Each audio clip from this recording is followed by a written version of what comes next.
Hi friends, welcome to my channel. ఇప్పుడు నేను చదివి వినిపించబోయే చందమామ కథ పేరు మంచితనం. ఒక దేశంలో శేషయ్య అనే వైద్యుడు ఉండేవాడు.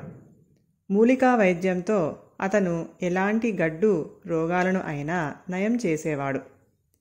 ఆ శేషయ్య ఉండే దేశంలో కరువు వచ్చింది.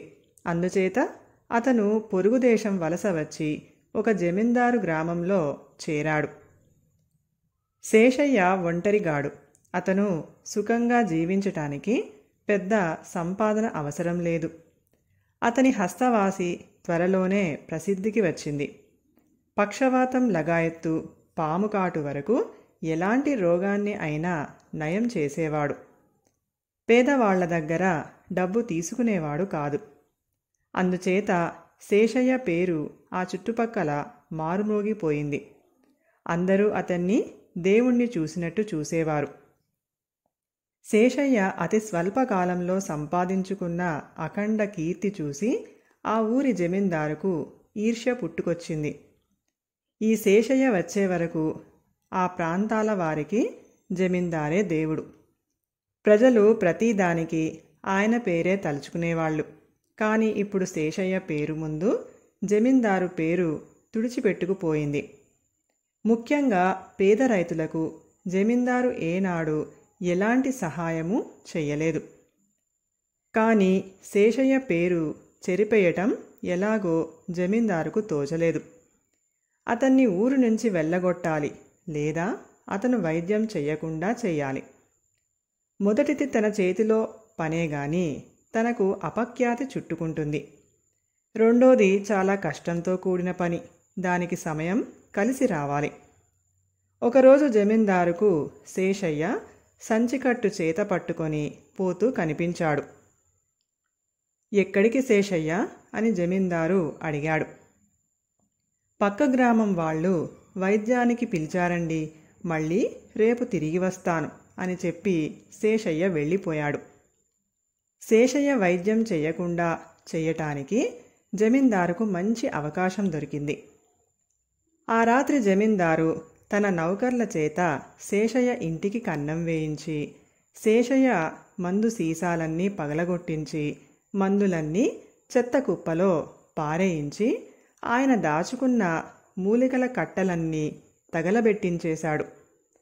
శేషయ్య ఇంట ఎవరూ లేకపోవటం చేత జమీందారు గారి ప్రయత్నం నిర్విఘ్నంగా సాగిపోయింది. మర్నాడు శేషయ్య తిరిగి వచ్చేసరికి జనం ఆయన కోసం కాచుకొని ఉన్నారు. శేషయ్య తాళం తీసి లోపల ప్రవేశించి తన మందులన్నీ ధ్వంసం అయినట్టు తెలుసుకున్నాడు. గోడలో కన్నం కనిపించింది. ఈ కన్నం వేసినవాడు ఎటువంటి దొంగ అయి ఉంటాడు? వాడు తనకు పనికి వచ్చే వస్తువులేవో పట్టుకుపోక ఊళ్ళో వాళ్లకు ఉపయోగించే మందులు ఎందుకు నాశనం చేశాడు? వాడికి నా మీద ద్వేషం ఉండి ఈ పని చేశాడు. నేను ఎవరికి ఎంత ద్రోహం చేసి ఉంటాను అని శేషయ్య ఎంతగానో విచారించాడు. ఎన్నాళ్ళో శ్రమపడి తయారు చేసిన అపురూపమైన మందులు కూడా పోయాయి. వైద్యం కోసం వచ్చిన వాళ్ళు శేషయ్యకు సానుభూతి చూపి దొంగను నానా తిట్లు తిట్టారు. జమీందారు మాత్రం విజయగర్వంతో తృప్తిగా ఉన్నాడు.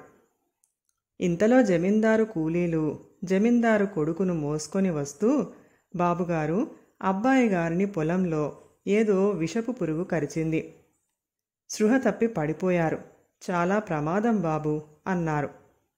పక్కనే శేషయ్య ఉన్నాడు కదా, అక్కడికి తీసుకుపోండి అన్నాడు అక్కడ గ్రామస్తులు. అందరూ కలిసి శేషయ్య ఇంటికి పరిగెత్తారు. జమీందారు కూడా వెళ్ళి, శేషయ్య, నా కొడుకును పాము కరిచింది, వాణ్ణి బ్రతికించు అని ప్రాధేయపడ్డాడు. ఏం చేసేది బాబుగారు, నిన్న రాత్రి ఎవరో దుర్మార్గులు నా ఇంటికి కన్నం వేసి నా మందులన్నీ నాశనం చేశారు అన్నాడు శేషయ్య. జమీందారుకు వెన్ను మీద చరిచినట్టు అయ్యింది. ఆ పాడు పని చేసిందినది నేనే శేషయ్య, నన్ను క్షమించి ఏదో విధంగా నా కొడుకు ప్రాణం కాపాడు అంటూ జమీందారు బావురుమన్నాడు. ఇప్పుడే వస్తాను అంటూ శేషయ్య బయటికి పరిగెత్తాడు. ఇంత జరిగాక ఆ శేషయ్య ఇంకెందుకు వస్తాడు అన్నారు ఒకరు.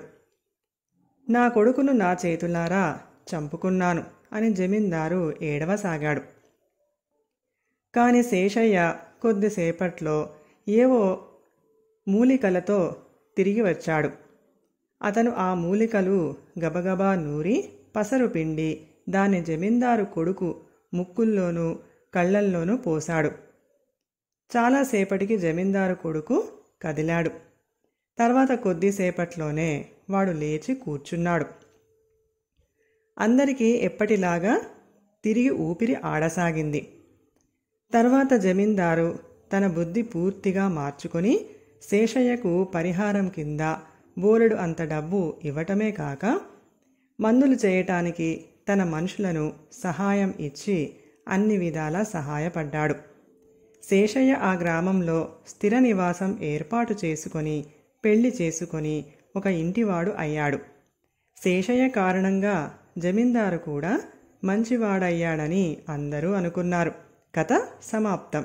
ఈ కథ కనుక మీకు నచ్చినట్లయితే ప్లీజ్ లైక్ చేయండి, షేర్ చేయండి. మరిన్ని మంచి మంచి కథల కోసం మా ఛానల్ని సబ్స్క్రైబ్ చేసుకోండి. Thank you.